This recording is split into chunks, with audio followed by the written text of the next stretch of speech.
Welcome, everybody. I am so glad that you've joined us for the first Fruition Local Food Showcase. So you can count yourself as part of history here in St. Lawrence County because it is our first ever live stream geared to dig into the landscape and dig up all the tasty bits of the farms and the food businesses and the chefs of our region.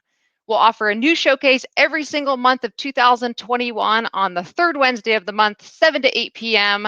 And each session will feature different people working hard to build interesting businesses that strengthen our food system here.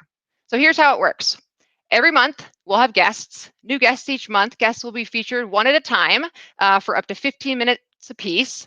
In our conversations, you'll hear useful tips, how their businesses got started, their missions and goals, who they serve, how to use their food, where to find their food. We'll even throw some prizes in there in the mix. So my name is Flip Filippi, and I am in the Ag and Food Systems Department here at Cornell Cooperative Extension of St. Lawrence County. And if you haven't been here before, the Learning Farm in Canton is a pretty cool place. We've got lots of programming throughout the year for all ages and interests. Soon enough outside, we'll have a farm day camp starting up. So tonight wouldn't be possible without our newest team member, Lauren Olson. So Lauren started here just last month in the Ag and Food Systems Department, and she is a new full-time local foods marketing and development educator. So Lauren brings her knowledge of food systems and her marketing experience to serve the farmers and food businesses here in our region. And we've taken on some pretty cool new things, all under the title of Fruition, and she's going to share more about that tonight. So I'm excited to get her into the mix here. Welcome, Lauren. Thanks, Flip. I'm happy to be here. I'm glad that we're supporting our local farmers and chefs. There's some really cool stuff going on and some really great recipes and farmers doing their thing out in the field. I'm also really excited about the prizes that we're going to give out tonight. We've got some really cool options for folks, and hopefully we'll share local food throughout the county with those prizes. And at CC, we're working on, the local foods team is working on a new blog. Fruition is what Flip said, with lots of great info about farmers and small businesses, recipes, gardening tips. It's really a great place where local food comes together, and there are a lot of great info about our region, and it's something that we're excited to share with everyone. So I want to know, Flip, can you tell us more about our guests tonight? Yeah, definitely. So we've got 3 different businesses, quite diverse from each other across the county here in St. Lawrence. So first you're going to hear from Will Trithart. So Big Spoon Kitchen, you maybe heard of them. They're over in Potsdam, and they've got some interesting things going on where they pull in all the good, tasty seasonal ingredients and make great meals for the community in a variety of ways, which is pretty neat.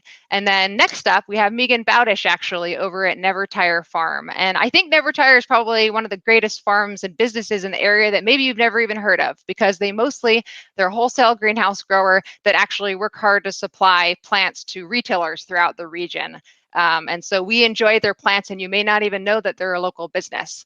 Wrapping up the evening, actually, we're going to hear from Kassandra Barton. So over in DeKalb, she and her husband have 8 O'Clock Ranch, and they raise a variety of livestock and poultry and offer it for sale in a lot of different ways. And I'm excited for her to share about her business, but also a nice recipe that she really enjoys. So we're going to dive into that. But before, Lauren, what are these prizes you're mentioning? Oh, well, we've got a lot of different options, so it's pretty exciting. First up, we have some 10% off gift certificates to Big Spoon Kitchen. They've got online menus that change weekly, and they have a nice freezer inventory. You can see all their stuff online, and it makes for a really nice weekday meal when you got a lot going on. And they source locally, so you kind of win-win there. And they also have a $50 gift certificate as well, so we'll be raffling that off. And lastly, we'll have a $50 gift certificate to 8 O'Clock Ranch. They have a variety of meats, all grown there, or all raised there. And you can visit their website and check out what cuts are available and just look at their options online. So how do folks enter for a chance to win some of these prizes? Yeah, we have a form that you can fill out. It's right in the chat. By signing up on the form for this contest, you also will sign up for our new blog. So you'll get updates about when we post recipes or interviews with farmers. So there's a lot of great local food stuff going on. All right. So click on the link, sign up, get some prizes, and let's dive in. Thanks, Lauren. We'll see you after the first interview. We'll do the first giveaway. Cool. All right. So we're happy to hear comments. If folks have any questions for the folks that the folks we're interviewing tonight, we're going to dive right in with Big Spoon Kitchen and welcome Will Trithart. Hello. Hey, Will. How's it going? Good. How about you? Great. So we want to know more. Tell us about Big Spoon Kitchen. Sure. We're just 4 years old, so we're still kind of in a growing phase, kind of still trying to figure out what exactly we do. But we've done a lot in the last 4 years. We've catered a dozen or so weddings or more. We've provided weekly meals with thousands of different items, rotating with the seasons. And we're excited to bring some new things this year, including our first mobile operation with a food bus. Yeah, I heard some murmurings about there might be a new food. You're calling it a food bus. Okay. I was going to call it a food truck, but that wouldn't be fair. Okay. You can't really call it a bus and truck, but there is an Instagram called Big Spoon Bus that might be our official Instagram at some point. So yeah, it's getting the mechanicals worked on right now. We really want to have it ready for Summerfest in Potsdam in July. So we hope to have it there. We hope to share some new recipes with the community, a new way of bringing Big Spoon and local food to the North Country.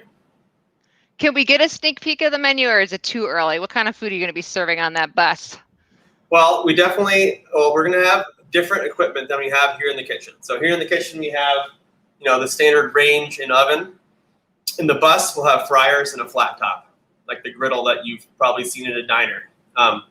So some things that we can definitely be sure will make it are falafel, because there's been so much demand for it, and I've never seen, someone really commit to having it on the menu around here.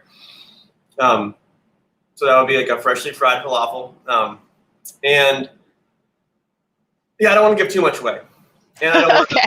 I'm not necessarily going to be the one cooking on the bus every day. So one of the things here at Big Spoon is we have a really strong, talented team.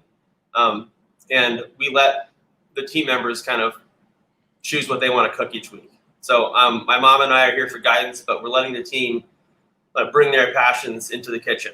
So there's some of the team, Jesse and Steve there in the middle between my mom and I are going to be some of the people hopefully on the bus. And not to say I won't be there. I will certainly be there from time to time, but yeah, we're workshopping recipes. I'll say one more thing, and that's churros.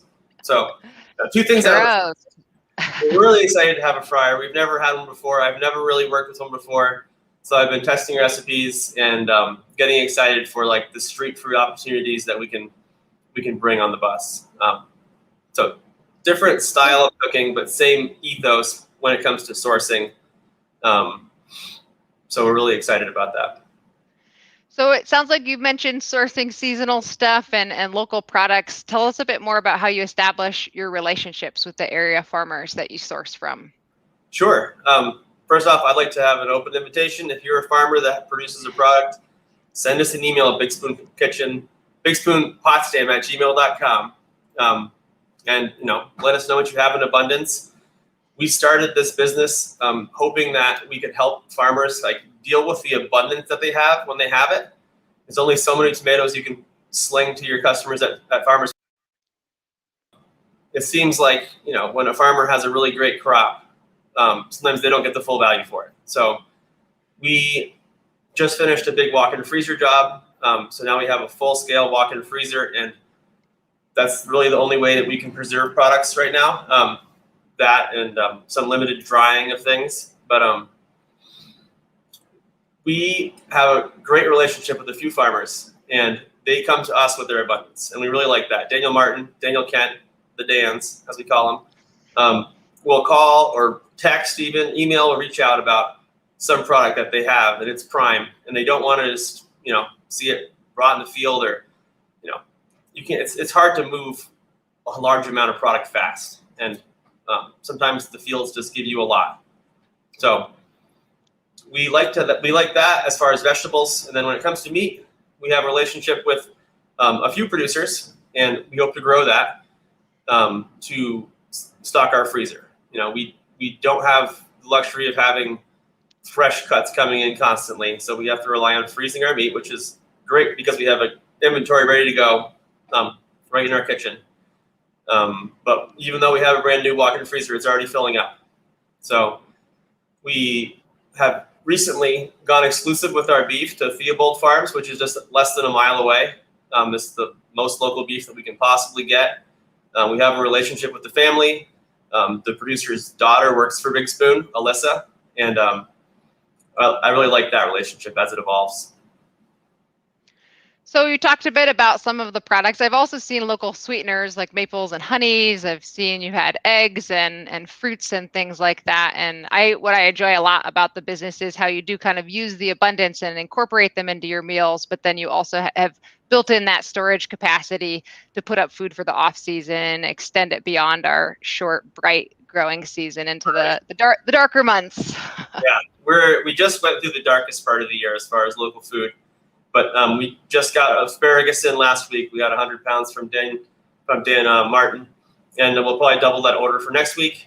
And green garlic's coming in, wild leeks, morels. We're starting to get to the exciting part of the year where every week there's something new. But we're still cracking bags from the freezer open that are new to us. We've been saving some tomatoes that were harvested at the height of the season for one of the menu items this week. I like I sometimes take tomatoes out of the freezer and they get kind of soft, but then you can still roast them down and they have a great flavor. Absolutely. So easy. So tell us where are you selling all this food that you're making?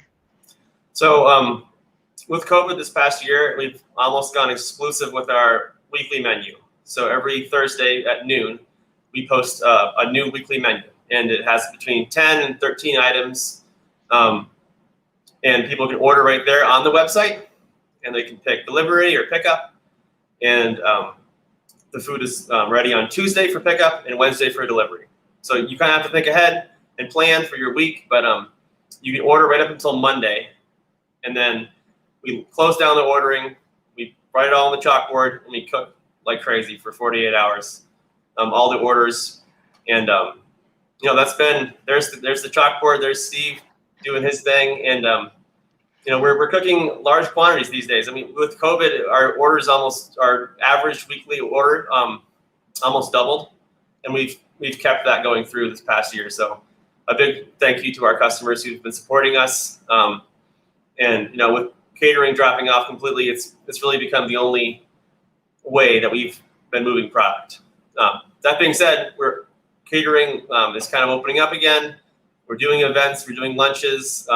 So we're trying to balance that in now with our new large-scale weekly menu. But it's an exciting opportunity. We brought on additional staff.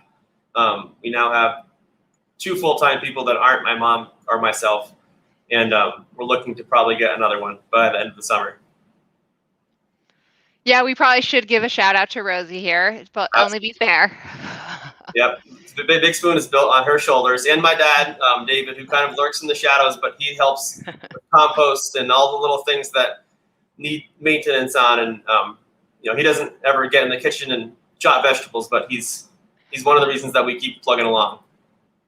So you've talked a bit about the changes that you've kind of seen over the last year and the way that people are kind of finding your food. Are there other changes that have happened over your years where you've shifted your focus or the way that you're interacting in the community and getting your food out to people? Yeah, I mean, I think we offered delivery for the first time starting in January of 2020, which was kind of an auspicious thing with COVID starting in February and March. But that has really blown up. We think we had 45 or 50 deliveries go out this week, just today. So that's 2 drivers, and it's about a 3 or 4 hour loop for each one. So we're getting our food to people who don't normally want to get out, or some people who really keep a low profile, or just that want the convenience of a bag on their front porch. So that's been going really well, and I think that that's been the biggest change this past year, and the way that we can, bring it to your doorstep instead of having people traffic jam up our little spot on 56 here. But we do hope that the bus will be an exciting opportunity for the year to, really bring our food into different communities, even if it's just downtown Potsdam. Getting the visibility of that and getting people asking questions and wondering about local food and wondering where else they can get it or how they can make it themselves. We do want to inspire people to make change in their own eating outside of just buying our food. We want people to get back into their own kitchens and cook, or seek out other restaurants that offer local food and support local farmers. Yeah, we loved having you in the Harvest Kitchen here at the Extension Learning Farm. We had pretty much over the last couple of years, pretty much all of your cooks did different classes. I remember you did a meatball. There's been a bunch. Rosie did a pie crust one, and that was really tasty. Everybody loves, she's got those galettes that are very rich and buttery. So good. And so much easier to eat than pie. You can eat it with your hands, which is always nice. Tell us more about thinking about developing recipes. You talked a bit about surplus. How else are you figuring out what you want to make and serve to the community? Yeah, I think it's really ingredient driven. We don't have like a style of cooking here. We're not a Thai restaurant, or there's no ethnic cuisine that really shines through, I don't think. I think that we try and just offer a variety of things. It's not, sometimes people will say like your menu's kind of all over the place. You have empanadas and a curry, and we don't do a themed menu. Other places do, and that's great. We don't want to be like the only thing you eat during the week. We want you to look at our menu and be inspired to cook inside yourself to go with something that we've made, or kind of get inspired by the local ingredients that we're using and seek them out yourself. So it's always a kind of like I said before about bringing our team in. On Wednesday mornings, we kind of have a meeting and discuss what we want to do for the following week, what's available. We make calls, email, look back at a year ago and see what we did then, and try and think about new and exciting ways to bring our bounty of the North Country to people's homes. And sometimes it's hard. It's hard in March. It's hard in April. But this freezer's been a huge benefit. I feel like we didn't have to struggle nearly as much this year. Our team was bigger, more ideas to bounce around. But having the frozen bounty, and I hope we only had that online as of September last year, so I'm hoping that this time around, we'll get asparagus in there. We'll get more of the crops throughout the year in, so that we can have an even better March and April in 2022. Yeah, I definitely think of this as kind of the lean times in terms of things are starting to wake up and we're finding things in the markets, but having those frozen or canned foods is really essential from like a homestead classic perspective of thinking about eating foods from our place. Yeah, so do you have any favorite spring recipes? You got that 100 pounds of asparagus. What do you got rolling around in your brain for the upcoming menus of May and June? I mean, I kind of go week by week. I don't want to get my hopes up for things but that being said, I do love the spring fruit that comes online. I mean, we get black currants coming on soon, and I've been kind of having a sweet tooth recently. So I think you're going to share the curd bar recipes. Yeah, tell us about that. Yeah, how do you use the fruit curd? Yeah, Rosie and you shared a great recipe.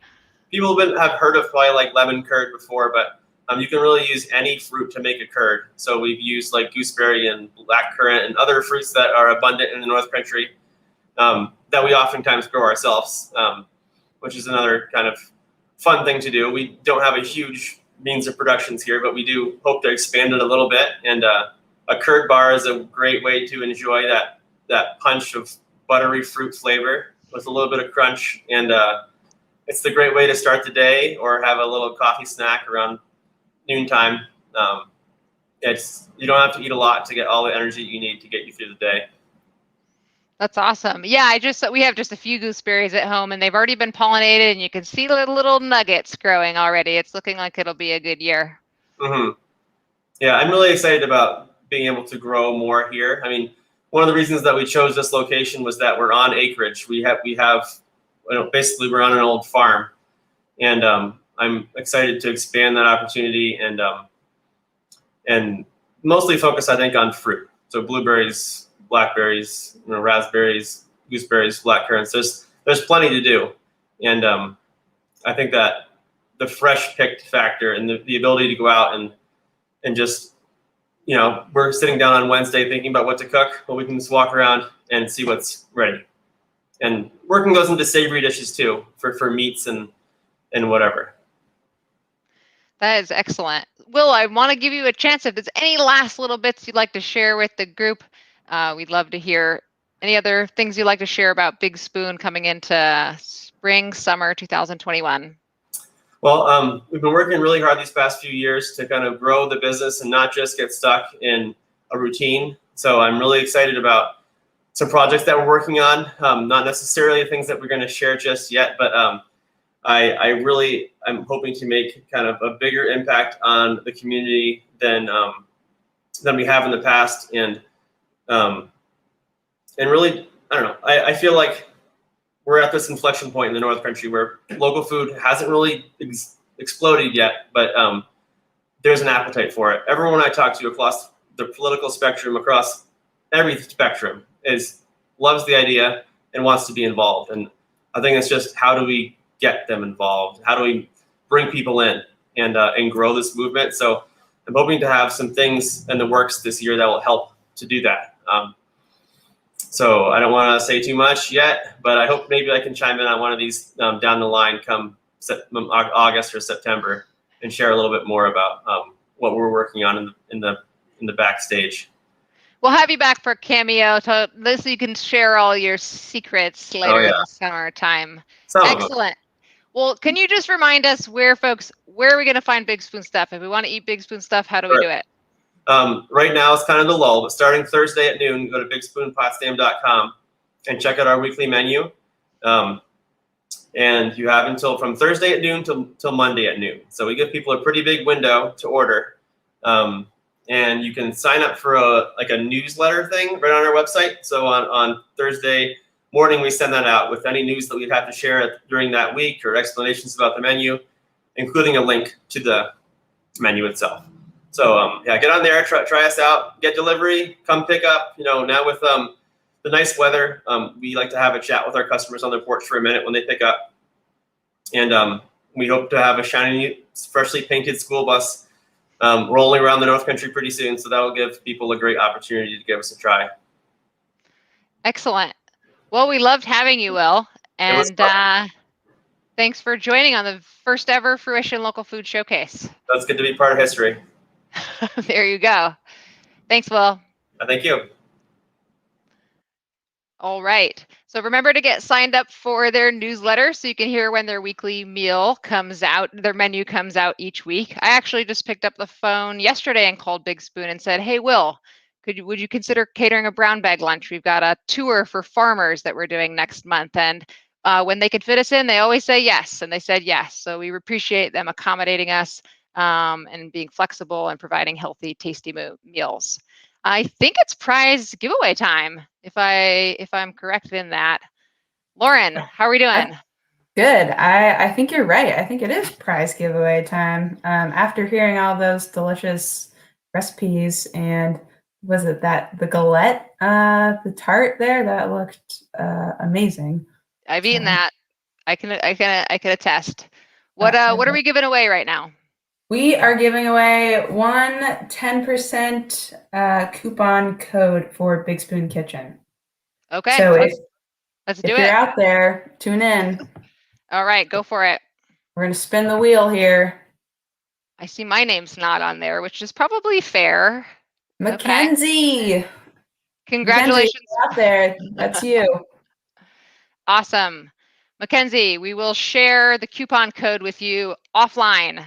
Congratulations. You can type that right into the Big Spoon website that we shared, bigspoonpotsdam.com, and you can order part of their weekly meals and enjoy some food from Big Spoon Kitchen. All right, Lauren, so we'll see you after the next interview. We'll give away an even bigger prize next time. Very exciting. See you in a few.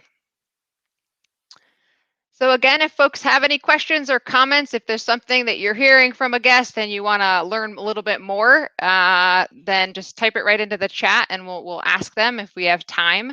I'm excited now. Never Tire Farm agreed to join us, even though this is an insanely, maybe the peak busyness of the year, the springtime for a wholesale greenhouse. But I'm going to welcome on Megan Bowdish. Hey there, Megan. Hi, Flip. Thanks for having me. How are you doing? I'm awake. I was going to say, how many hours of sleep can you expect to get this time of year when you have 9 greenhouses? Yeah, I try to go to bed like at 8 if we're not loading the trucks. So yeah, the past few nights it's been 8 o'clock. So my bedtime's approaching. Well, we'll be quick then. Could you tell us a bit more about Never Tire Farm? Sure. We're a wholesale greenhouse bedding plant supplier to St. Lawrence County, Jefferson, and Franklin. We, my in-laws started the business in 1986, small, and my husband Ray and I moved back in 93 for our first season with them to learn the business, bought it from them in 97, and have been doing it since then. So we moved back, we had 3 greenhouses, and now we're up to 9. So, yep, there's our little zero house. We grow perennials in that one. So, yeah, so we just do all the local people, the retailers. We don't do any box stores. They have their own separate way of doing things. And, yep, so we like to do the small businesses and get them some quality plants that are tried and true for the North Country and arrive on the shelves when they're supposed to be here and be ready for their garden. So yeah, so that's a little bit of how things run. So it's been 20 plus, almost 30 years that you've been running it, but the greenhouse, the business in some form has been there for even longer. Right. Yeah, they were here. Yeah, the two of them did it. Yeah, and they started out small. My mother-in-law approached Bill Coakley in Canton and said, "Would you like to grow or sell plants?" And he was on board. And we always said it was a marriage between the two businesses because they grew there, so then we could grow, and so it's moved on from then. So yeah, it's been a good run. What kinds of stuff are you growing in the greenhouse? So you've got cold hardy, kind of northern things that are good for a northern climate. What could we find in the stores from Never Tire Farm? Well, we have our perennials that are zone appropriate. So we're zone 4. So, your selection isn't huge for zone 4 to offer, but we try to get a good sampling of all that. Our vegetables work well that we grow for here. We harden them off before they go off to the retailer. So they've been exposed to wind and low temperatures. So when they get to the shelves, they're a nice, tough plant and hopefully don't flop over and have transplant shock. Because we grow with natural ventilation, so the vents are open, we have roll-up sides, and it could be 45, and the plants are feeling that temperature, so they're not babied. And as everyone can attest, I grow things on the really dry side, so I always look at my plants. I'm like, you have a lot of life left in you before the water hits you, so they can take a beating. So, yep, there's our lettuce. And this year, everything went out so fast that I would not have been able to take a picture like this year, which is beautiful. It's fun to look at. But yeah, we had a lot of succession plantings this year, so everything was new and young and went out fast. But so yeah. I guess we got to take these photos. It's been a couple of years actually, but we got to come out and visit as part of our farm to table photo shoots and got a couple lush early season pics in the greenhouse. Yes, I was a lot younger then. Yeah, that was a nice day. Everything was nice and uniform, and we were getting ready to deliver at that point. That probably was April or whatever that year. I think there's probably snow or something outside. It looks I think cool. So. So it sounds like you're supplying your wholesale people don't come to your spot and buy plants. They find them in local retailers all along. And you mentioned how Ray's mom, maybe they just started kind of finding one place, and Coakley's agreed to supply those plants. How over the years have you built relationships with more stores and businesses and worked to supply your plants to more places? Yeah, a lot of it has been word of mouth for a long time. We never advertised, which probably was not the smartest thing, but we were able to keep up with the demand. We got one place down in Sackett's Harbor. My mother lives down there, and she was in shopping, and they said, "Where do you buy your plants?" And she said, "Oh, I don't. My daughter has a greenhouse." So then we picked up their stores, and then we've had interns through SUNY Potsdam, and their summer jobs have gotten us some accounts. And then CCE has been great about getting our name out and including us in all their offerings like this and other publications. So so it's just been word of mouth, and we've been growing that way since. So yeah, it's been a busy year. COVID and the pandemic has just really put a light on where our insecurities are. And so the plant business has picked up. I think Will touched on that too. It's, we're filling a need locally, because when your grocery stores are empty, as we saw last year, people got a little nervous and realized, I can put a little garden in, I can take care of myself. So it gave them something to do, something to care for. So it's made us busy. Yeah. So are you is the demand higher and that you're ahead of schedule this season? Yeah, it is. Yeah, last year was our first year we ever sold out completely, didn't have to throw out many plants at all. And I think retailers ran out of stock last year. Even the bigger wholesalers that are downstate were having a hard time supplying up here as well. So I think that is still in everyone's mind from last year, that they ran out in June, roughly. So they've started buying heavier earlier. Memorial Day, it's just your typical time to really put your garden in, is still, 2 weekends away from now. And you would think right now it was June 1st, how many plants have left the greenhouse. So yeah, we've been busy. We said our little never tired people are very tired. But it's been great. But it's just an interesting to see what happened with the pandemic and local food, and the need for local food and local businesses. And even if you're not supporting Never Tire Farm through a local business, but buying another plant that they have there, you're still supporting that business, which is great. Yeah, I imagine that there's gardens, because you have retailers in 3 counties at this point. There's hundreds, or I don't know. Have you ever calculated it? There's thousands of people that have your plants in their gardens spread all across the North Country. I think that's pretty cool that you've started whether it's just this for aesthetics or pollinators, or it is for food, right, to have that connection with so many different families in their relationship with tending to plants. That's pretty incredible. Yeah, because I don't think about it like once it really leaves me, I'm like, okay, more gone.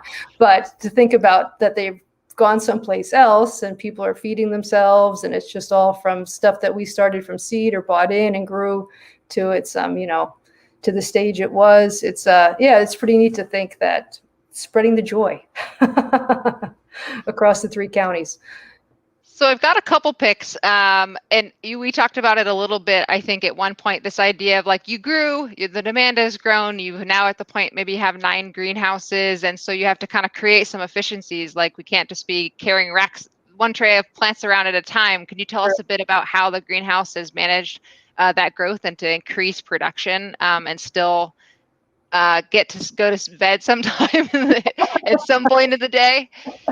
Yes, we when we first started, we hand transplanted everything. We started everything from seed here and hand transplanted everything and carried 2 trays at a time, put them on the ground.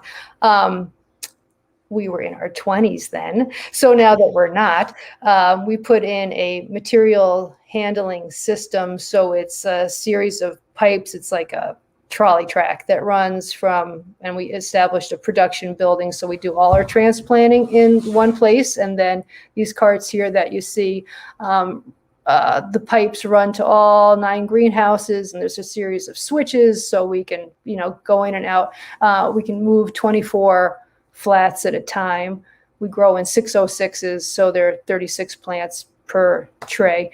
So we bring them to the appropriate greenhouse and we put them down that way. And then when we go to deliver, we pick them up, put them on these racks, also carts, and they have wheels on the bottom, so we can wheel them right out, and goes down to our driveway, and we can wheel them right onto our trailers. So the fewer times we have to handle anything is better. So we transplant it once, put it down, take care of it, pick it up, move it out for sale. So we've done that.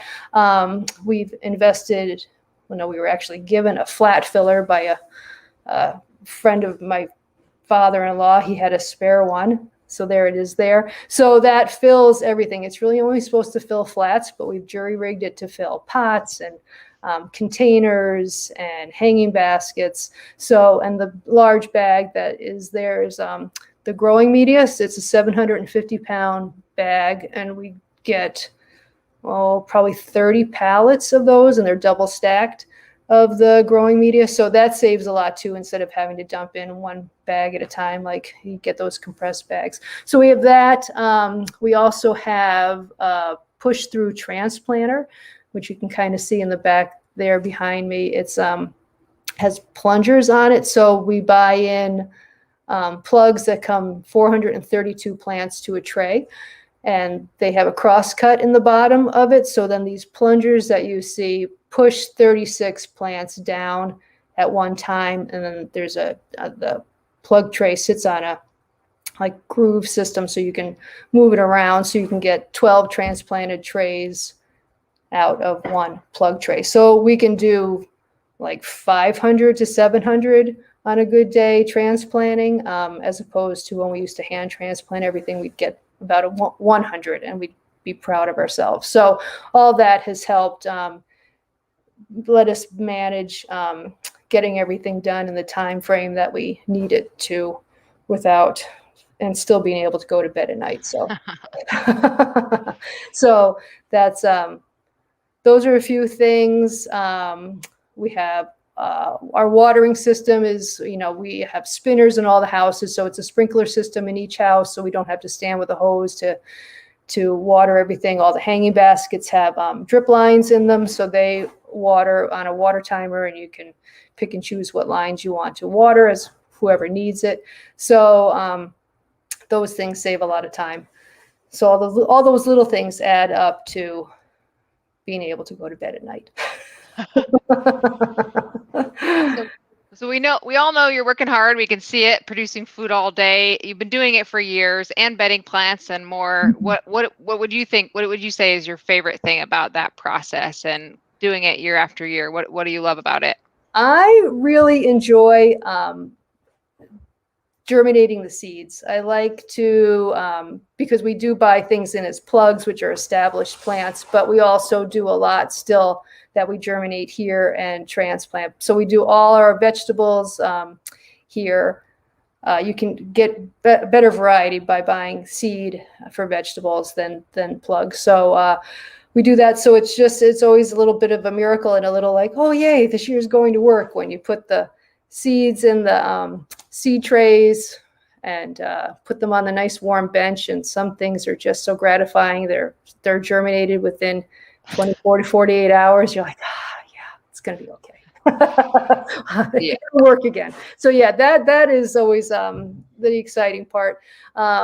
It's also a lot of fun to in the morning when we open up the greenhouses, shut the furnaces off and open things up, and you walk in and new things are blooming. We all get excited when the violas, they're always the first thing that bloom, and we all have to tell each other, they're blooming, or such and such germinated on the floor. The onions are coming, so those are all our little quirky enjoyments. But yeah, so that is always, I would say, yeah, just watching everything start is is satisfying. And also at the end of the day, being able to walk through the greenhouse and actually see what you've accomplished. You know, you have something tangible right there to see what you did for the day. So that's a fun part too.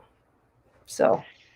Yeah, I definitely love seeing the quick germinating things, because then you're not just like crossing your fingers and hoping. Like, I love the vines and squashes and things like that. You're like, yes, did it. Nice. Exactly. We'll have something. Yeah, it didn't rot. Yeah. Yeah, so you've mentioned, I think, a little bit in terms of your role in the community. So even though folks aren't buying things directly from you, they're supporting your business by, you know, buying from Coakley's or buying from Elliott's. So where are some of the other places that people could find your plants? We are at Coakley's have 2 stores. So we got the Canton one, and they have one up in Saranac Lake. We go sell to Potsdam Agway, Potsdam Co-op, Willow Tree, Small Town Supply in Gouverneur. We go to a place in Oxbow. We're up in Fort Covington to a couple places. Another place up in Saranac Lake, Adams and Sackett's Harbor. So, you know, it's like a 2-hour radius that we can deliver to pretty much. And sometimes the truck goes to Sackett's Harbor, comes home, goes to Saranac Lake, comes home. The driver's not happy on those days. But well, folks should definitely remember to look for those dark red never tire pots when they're out finding their plants. The last frost date average is we're right around then, so we can optimistically start to get those plants in the ground and tend them for a bountiful season. Is there anything else you'd like to share? We love having you. Oh, thanks for having me, being so supportive of Never Tire Farm. Yeah, just please support the local retailers, the small guys, because your money stays locally with them. And if you buy at a big box store, even though they have plants there, any plant that still sits on the shelf, those growers don't get paid for. It's a scan by, you know, they get paid by the scan. So it's a lot of money that sits there for someone that's not getting it. So there's my little soapbox. But anyhow, support your local retailer. Definitely.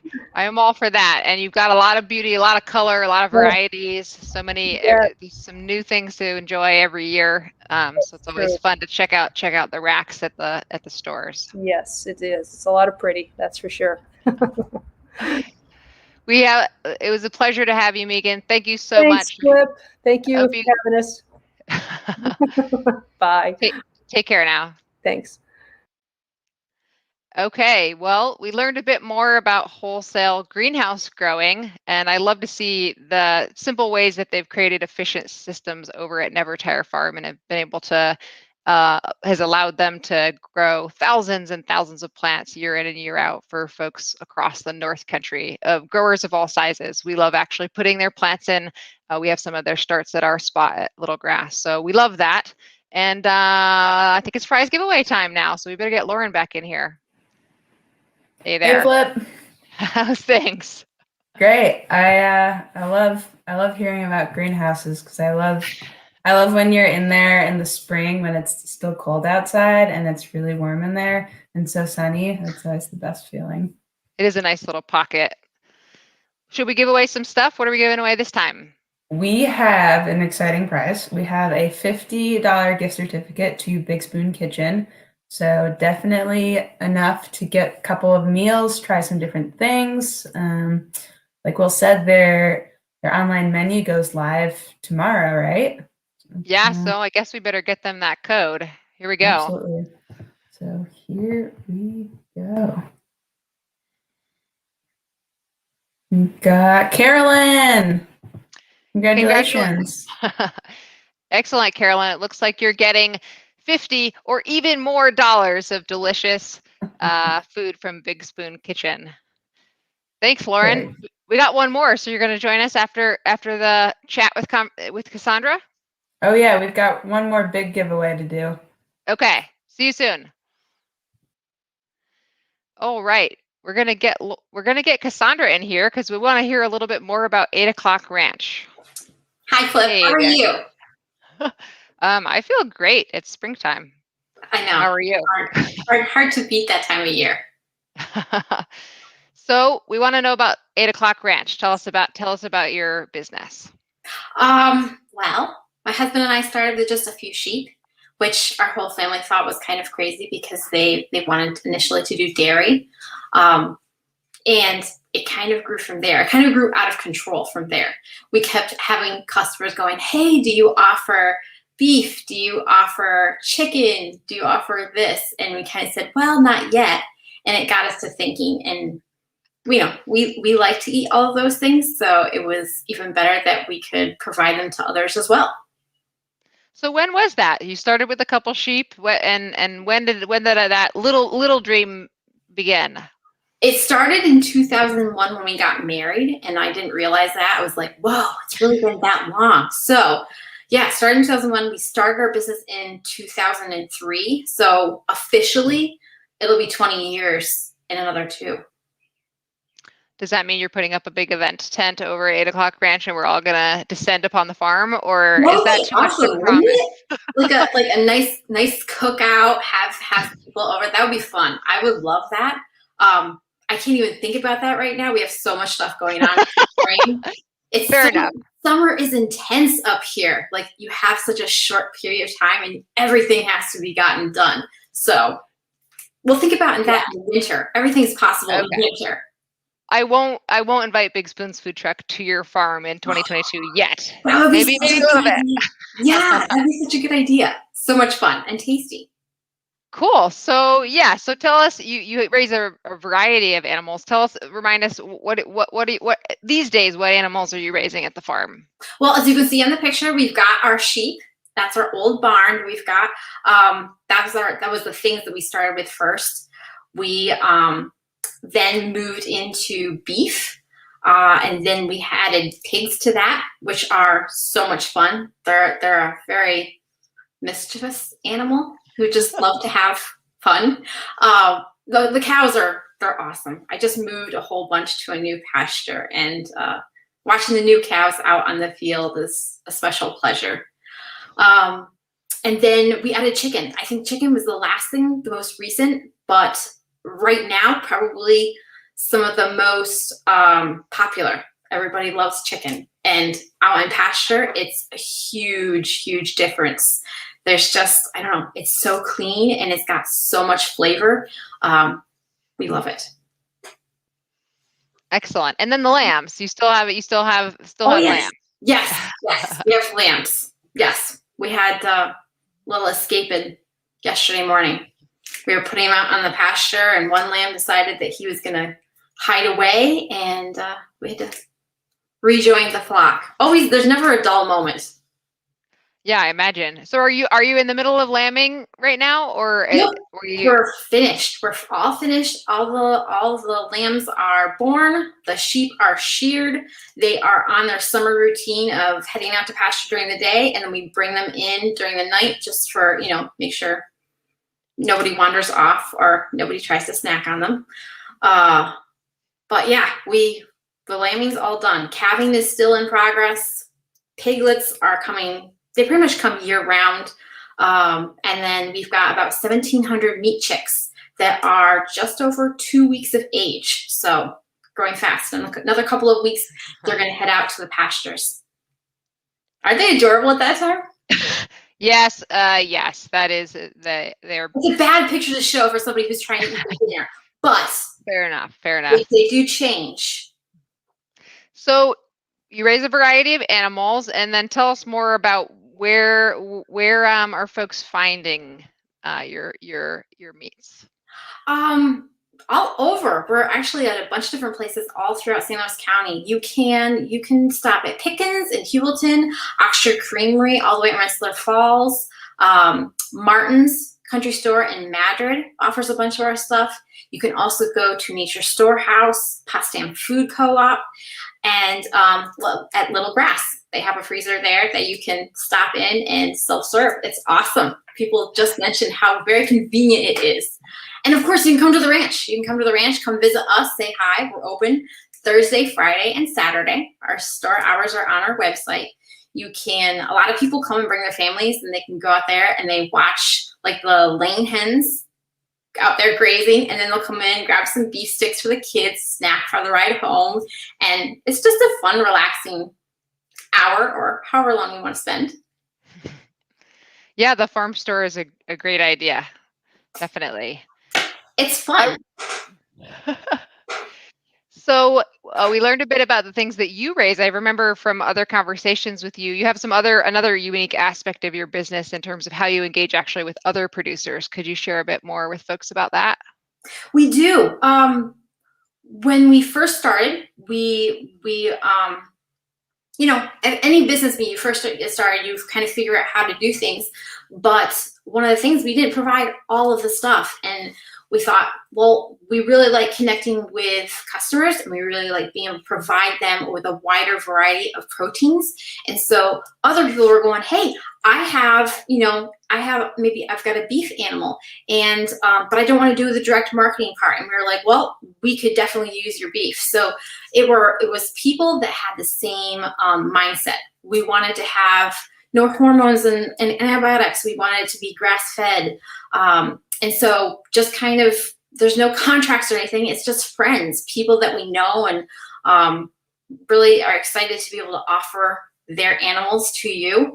And they don't have to necessarily just send them to a sale barn, but they know that they're going and going to be really enjoyed by customers. And on the flip side of that, they get to have a sustainable living. They're not sitting there going, are my animals going to sell? Have I done an entire season's worth of work? And for whatever reason, they don't get a paycheck that covers their bills. So it's really a fantastic relationship all the way. So it's similar, actually, when Megan was talking about Never Tire and kind of that symbiotic relationship between the wholesale greenhouse production and finding a retailer. Not that you're necessarily a retailer, but having that relationship where you can kind of amplify the message of another local business and offer their goods for sale, and also expand your offerings. Absolutely. I mean, even as a customer, when I go to some other place, and if it's just one thing and I really love it, that's fantastic. But if I could pick up a couple of different things, I mean, I love being able to get all of my stuff done and support local and not take, all of my 24 hours. I like to sleep too. Sure. Yeah. You too like to sleep? I do. I am definitely, I think all farmers across the board, sleep is valuable here. So what's your favorite thing about raising animals and also running a small business? Well, I think my favorite part about the actual farming is just the mornings. I love, either it's winter or summer, out there really early in the morning, and that's when we move the animals. That's when they all go out to pasture. That's when you're in the winter, you're going out there and checking and making sure everything's good. And it's just so peaceful and so quiet, and getting to check in on different animals, because they all have, different things that they need, or you've always got your favorites. So that's a really special time. And then as far as customers, and they end up being friends. They end up being people that you invite over to dinner, or they're sharing their own adventures in starting. Like I have a friend, and he's got hens, and so he's calling me up and going, hey, like, what's going on with my hens? And it's that kind of thing. Just the relationship, sharing recipes, finding out what's going on in your life, being able to provide food for them that they can then come back and go, wow, this meal was amazing, and we got to be a part of that. That really makes my day. Well, speaking of recipes, I think you gave us a pretty tasty one. Could you tell us a bit more about that pot roast? Yeah, actually, we had a variation of it today. It's just they call it a Hungarian. I have no idea how I even got it. It's so old, but it's one of those recipes where you make it and it's fantastic. It's got that smoky. It's just awesome. But then what I really like is, like, I'll skip the first go around to get the second go around, because the sauce that comes afterwards, you take your boneless chuck and you got your paprika and you've got all your tomato and spices, and then you can take that sauce and make a soup or something out of it. Oh, it's phenomenal. So it's a really good next day. Yes. Well. Yes. Okay. Yes. That's pretty cool. So learn, you've told us a bit about the business, but is there anything else you want to share about it's been almost 20 years and kind of maybe things that have changed or the way that you think about your role in the community or your outlets? I remember, I might be kind of leading you on, but I do kind of think of you being one of the first local people to be shipping, and you haven't actually talked about that at all. So I'll just get right to the chase. I was thinking about that. But could you share more about some of the changes over the years and the way you think about the different parts of your business and how the food gets to folks? We did. We started at the farmer's market, and we realized there was a huge market outside of our area. And so we figured out how to do the shipping thing. We shipped to primarily like New York State, Massachusetts, Connecticut, all of the local states to us, trying to keep it as local as possible. And that's worked out really, really well. We've got a lot of customers. I would say like when we first started out, like 90% of our business was all shipped. But over the last 5 to 6 years, our delivery route, which kind of replaced the farmer's market for us. And what we did is we told them, listen, farmer's market's great and we love to meet you, but we don't have the time to do that. So what we'll do is we'll take your order and we'll deliver it to your door, just like the milkman of old. Early in the morning, we drop it off. And so before you even go to work or have to head out for the day, there's your little order of meat and sausages or eggs or whatever stuff you've got on your order. And this way, they don't have to worry about it. It's all there. It's frozen food too. You can go to the farmer's market for vegetables and fruit, and it's a little bit less tricky. But meat, people are a little bit more stressed about. So we did that, and it's been fantastic, and it's been growing.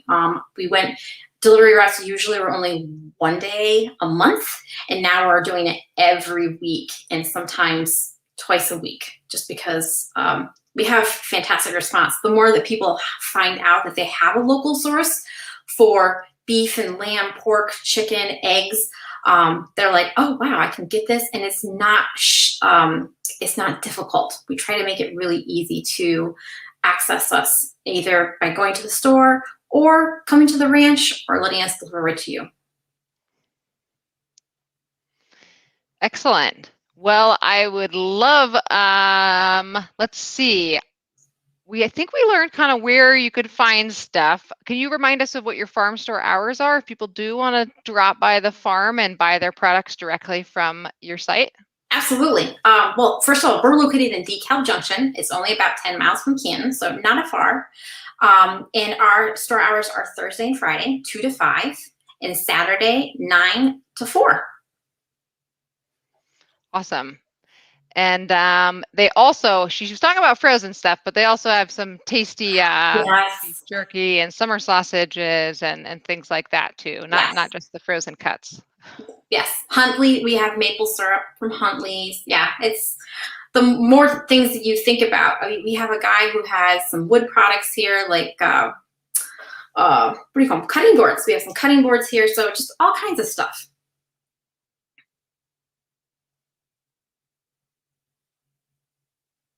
Did I lose you, Flip?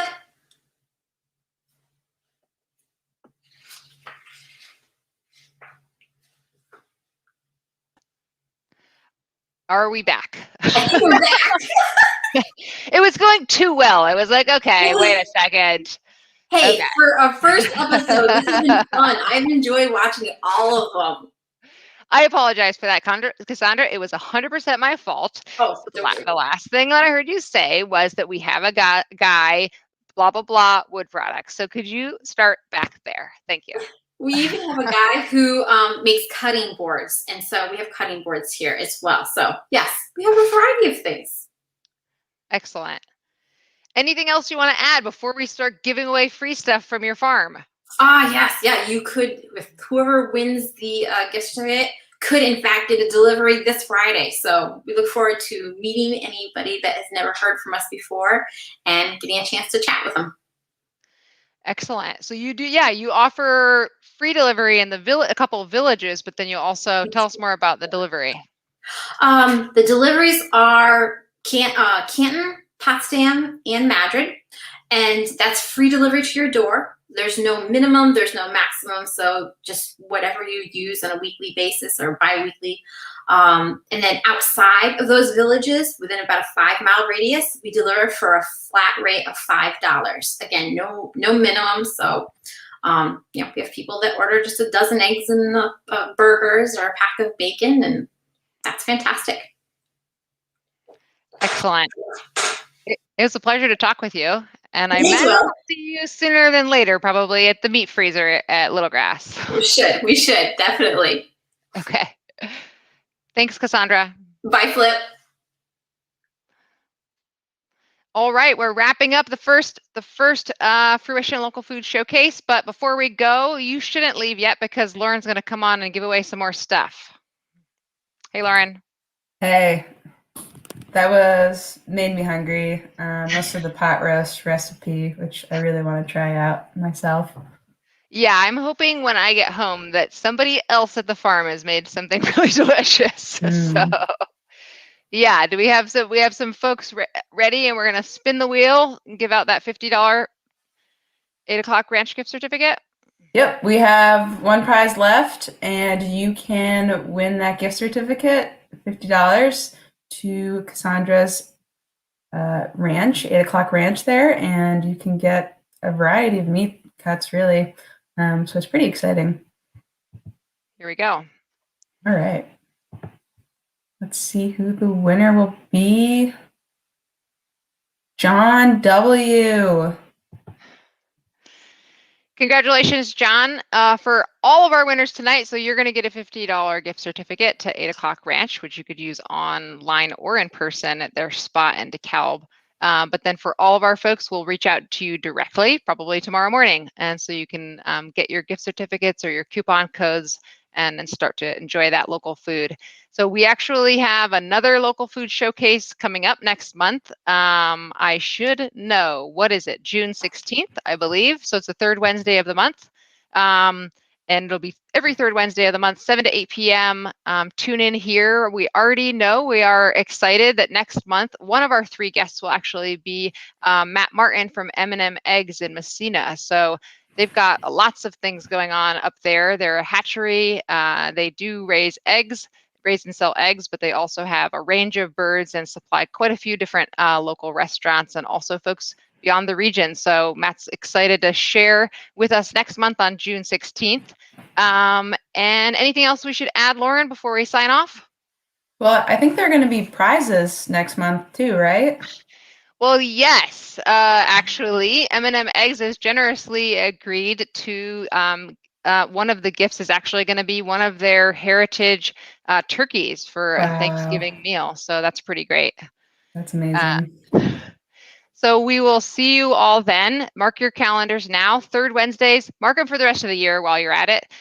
Third Wednesdays of the month through 2021. And when it's a great hit, maybe we'll go into 2022.